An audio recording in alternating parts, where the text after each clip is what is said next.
रक्षा करता है। सनातन की सेवा हम नहीं कर रहे हैं, वो संस्कार हमारी सेवा करता था। हमने जब खोए तो हमारी सेवा खत्म हो गई। बच्चे हमारी बात नहीं सुन रहे, घर में टूट फूट हो गई। बड़े 70 लोगों के परिवार होते थे, वो परिवार हम दो हमारे एक पे आके अटक गया, वो भी ठीक ठाक चले तब। सनातन संस्कृति होती, हमारे बच्चे प्रातः उठकर हमें प्रणाम करते, माता पिता गुरु को। किसी के हृदय में धर्म विरुद्ध, मर्यादा विरुद्ध कोई कर्म करने की विचारणा नहीं आती थी। सनातन संस्कृति समाप्त हुआ, गिरा तो परिवार टूटा, शांति मिटी, सुख चैन लुटे। अब बताओ, हम सनातन संस्कृति की सेवा कर रहे हैं कि सनातन हमारी सेवा कर रहा है? बोलो। सनातन हमारी सेवा कर रहा था, हमने छोड़ा तो क्या हुआ? दुख में कौन पड़ा? सनातन की हम। हमको सनातन लाओ तो सनातन से मिलना है। कोई है क्या सनातन? लोग कहते हैं ना कि सनातन पर खतरा है। कहाँ है सनातन? सनातन कोई आदमी है, व्यक्ति है कि उस पर खतरा है, उसको दुख आ गया? दुख किस पर आया? हम पर। तकलीफें किसको मिली? हमको। बांग्लादेश में लूटे गए, जलाए गए, मारे गए, बलात्कार किए गए, किसका? सनातन का। हमारे बच्चों, आपके बच्चों के ऊपर में। तो ये दंभ क्यों है कि हम सनातन की सेवा कर रहे हैं? ये घमंड किस बात का है कि हम सनातन और समाज और राष्ट्र की सेवा कर रहे हैं? किस बात का घमंड है? कई लोग कहते हैं हम तो भाई निस्वार्थ तरीके से जुड़े हैं और हमको क्या स्वार्थ है। और ये भैया, स्वार्थ तो तुम्हारा ही है। वहां तो आदमी गड़बड़ लगते हैं, जुड़े अपने स्वार्थ में हैं और कह रहे हैं कि हम निस्वार्थ जुड़े। हमारा क्या स्वार्थ है? तो अगर आपका स्वार्थ नहीं है तो जो आदमी यहाँ खड़ा होकर के पूरे देश में घूम घूम के सनातन संस्कृति की बात कर रहा है, तो ऐसी बात तो नहीं है कि आप किसी बहुत साधारण घर में, आप भी अच्छे कमरे में रह रहे हैं, हम भी उसी कमरे में रह रहे हैं। आप जो खा रहे हैं उससे भी कम ही हम खाते हैं, लौकी और इतना तुरई खाते हैं, वही मेरा भोजन है। कपड़े कोई बहुत स्टैंडर्ड के तो है नहीं, आपको भी पता है इसकी कीमत क्या होगी, बल्कि आपके लिवाइस के जींस ज्यादा कीमत के होंगे।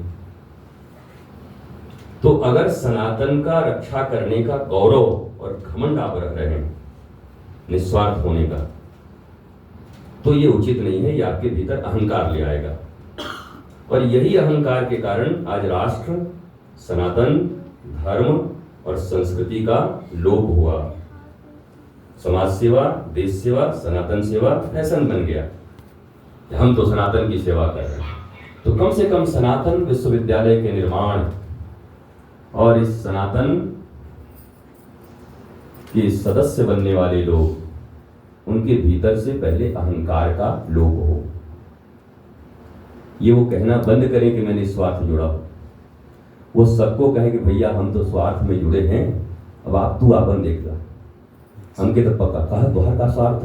अरे हम चाहेंगे कि हमारी सुनीता, हमारे दीपक, हमारी बबीता बेटी के साथ, बहू के साथ कोई इस प्रकार की दुर्घटना हो जो वहां पर हुआ। मैं इसलिए जुड़ा हुआ हूं कि हमारी बहन, हमारी बेटी, जो हमारे जिगर के टुकड़े हैं, उनकी रक्षा हो सके। मैं तो भैया स्वार्थ में जुड़ा हूं। ये निस्वार्थ का जो राग अलापना है, इसे छोड़ दो अगर काम करना चाहते हैं। हम तो निस्वार्थ कर रहे थे, हमको क्या मिला? कई लोगों की शिकायत है, हमको क्या मिला? क्या लेने आए थे? क्या सोच कर आए थे? सरदार खुश होगा, इनाम देगा? क्या लेने आए थे? घर परिवार में शांति हो, आनंद हो। घर परिवार कब शांत रहेगा? जब राष्ट्र में शांति होगी। आपको बहुत शांति में दे रहा हूं, 10 करोड़ रुपया, खूब बढ़िया, जाइए अफगानिस्तान में घर बना के रहिए। मिलेगी शांति? नहीं मिलेगी ना। राष्ट्र सुरक्षित होगा तो हम सुरक्षित होंगे, राष्ट्र में संस्कार की धारा बह रही होगी, धर्ममय लोग जीवन जी रहे होंगे, तो हम धार्मिक और संस्कारित जीवन जी सकते हैं। इसलिए जितने भी श्रेष्ठ लोग हैं उनको कदापि इस बात का अहंकार नहीं करना चाहिए, लेश मात्र भी, इतना सा भी। आप जब आते हैं, आपसे कोई व्यक्ति मिला और कहा हम तो 10 साल से यहाँ निस्वार्थ गुरु जी की सेवा में पूरा लगे हुए, अब मैं उनकी कदर करता हूँ, वो मेरे बच्चे हैं, प्रेम करता हूँ, पर कभी किसी शिष्य को, भक्त को ये बात नहीं कहनी चाहिए, ये अहंकार का सबसे बड़ा कारण है। मैं तो गुरु जी से निस्वार्थ जुड़ा हुआ हूं। क्यों जुड़े हो भाई? किस लिए? शांति है, आनंद है, प्रेम है, मस्ती है, मौज में हो, तो हमसे क्यों जुड़े हुए? अचानक क्या दिमाग में आ गया? उपकार करने की भावना आ गई मेरे ऊपर?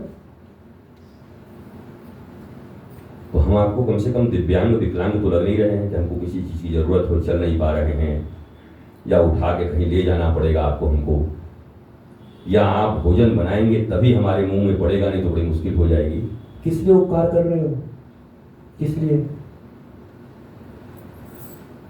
बोलो। कभी हनुमान जी के मुख से सुना कि मैं भगवान राम के ऊपर उपकार कर रहा हूं? नहीं। सुना कभी? कभी अर्जुन से सुना कि हे कृष्ण मैं आपके ऊपर उपकार कर रहा हूं?